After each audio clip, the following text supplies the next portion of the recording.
बिहार कांग्रेस से साइडलाइन किए जाने पर पप्पू यादव का दर्द छलका है। पप्पू यादव ने कहा है कि मुझे पता नहीं कि मेरी डेस्टिनी कहां मुझे ले जाएगी, देखते हैं कहां हम जाते हैं। चूँकि हुआ क्या कि बिहार के कांग्रेस नेताओं की बड़ी बैठक हुई दिल्ली में। उस बैठक में जो बिहार कांग्रेस के प्रभारी हैं कृष्णा अलाउरू, जो नया अध्यक्ष चुने गए हैं राजेश कुमार और मीरा कुमार भी मौजूद रहीं, और कांग्रेस के बड़े बिहार के बड़े बड़े लीडर मौजूद रहे। उस वक्त कांग्रेस अध्यक्ष मल्लिकार्जुन खड़गे, राहुल गांधी और केसी वेणुगोपाल भी मौजूद थे और बिहार के नेताओं के साथ मंत्रणा की।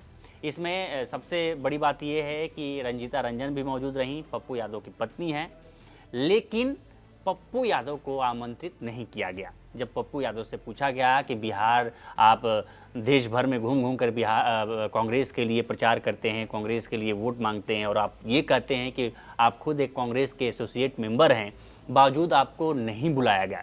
इस पर पप्पू यादव ने कहा कि हाँ, ये ज़रूर है कि मैं कांग्रेस का एसोसिएट मेंबर हूँ और जो भी बैठकें होती हैं, बड़ी बैठकें होती हैं, जो संसदीय दल की बैठक होती है, उसमें मुझे बुलाया जाता है, मैं शामिल होता हूँ। और कांग्रेस नेतृत्व द्वारा जो भी जिम्मेदारी दी जाती है देश भर के राज्यों के चुनावों में, उसमें मैं बखूबी अपनी भूमिका निभाता हूं। इससे पहले जब कांग्रेस नेतृत्व ने झारखंड की हमको जिम्मेदारी दी थी तो हमने झारखंड चुनाव जीत कर उनकी झोली में दिया है ना। तो इन्होंने ये बातें कही हैं कि जो भी कांग्रेस नेतृत्व द्वारा हमें जिम्मेदारी दी जाती है वो हम निभाते हैं, लेकिन यहाँ इस बैठक में न बुलाया जाना अपने आप में एक आश्चर्य है। ये पप्पू यादव का कहना है। चूँकि पप्पू यादव निर्दलीय विधायक हैं पूर्णिया से जब वो कांग्रेस से टिकट मांग रहे थे तो उस समय आरजेडी के खाते में पूर्णिया थी, इसलिए कांग्रेस ने उनको टिकट नहीं दिया और कांग्रेस ने स्वीकार भी नहीं किया कि वो उनके नेतृत्व में लड़ रहे हैं। उन्होंने साफ कांग्रेस ने मना कर दिया कि हमारे ना तो प्रत्याशी हैं और ना ही हमसे इनका कोई जुड़ाव है। लेकिन बाद में देखा गया, क्योंकि पप्पू यादव हमेशा से कहते रहे हैं कि मैं कांग्रेस का कार्यकर्ता हूं, कांग्रेस के लिए काम करता हूं, मैं भले निर्दलीय सांसद हूं लेकिन मैं कांग्रेस के लिए काम करता हूं। वो देखा भी जाता है राहुल गांधी की बातों को आगे बढ़ाने में, चाहे कांग्रेस की विचारधारा को आगे बढ़ाने में पप्पू यादव लगे रहते हैं हर तरीके से। चाहे किसी भी राज्य का चुनाव हो, कांग्रेस के लिए चुनाव प्रचार करते भी नजर आते हैं।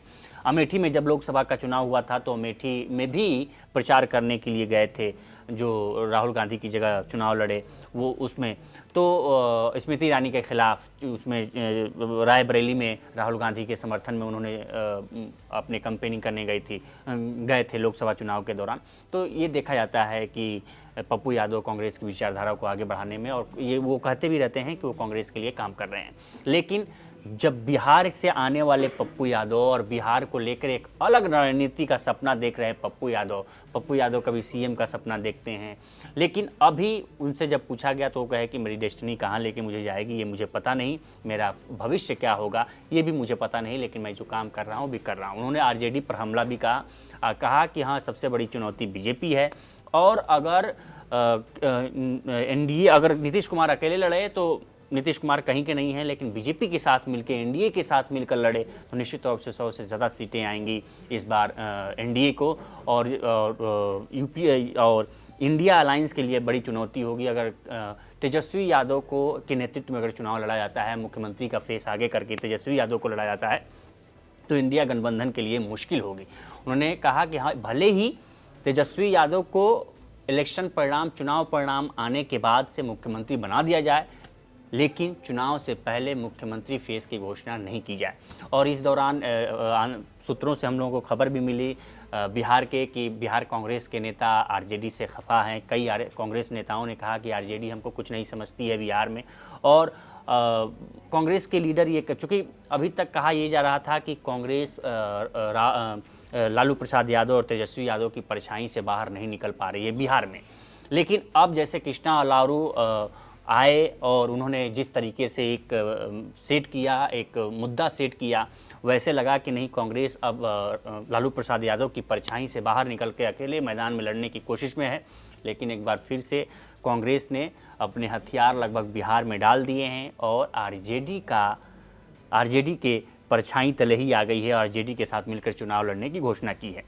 इसके पीछे कई वजहें हैं। चूँकि कृष्णा अलाउरू आए, लेकिन संगठन अभी ना के बराबर है कांग्रेस का बिहार में संगठन पे बहुत काम करना है।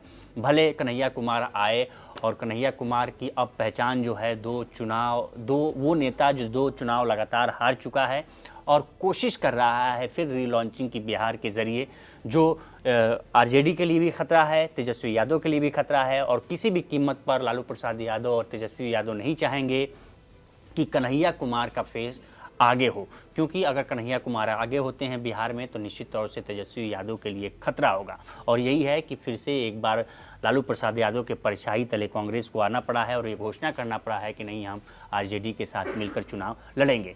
लेकिन बात यहाँ पप्पू यादव की है कि पप्पू यादव का क्या होगा। हालांकि पप्पू यादव इतना होने के बावजूद भी केंद्रीय नेतृत्व उन्होंने कहा कि हम राहुल गांधी और प्रियंका गांधी के आभारी हैं और वो हमारा सम्मान करते हैं और हम कांग्रेस के लिए काम करते रहेंगे।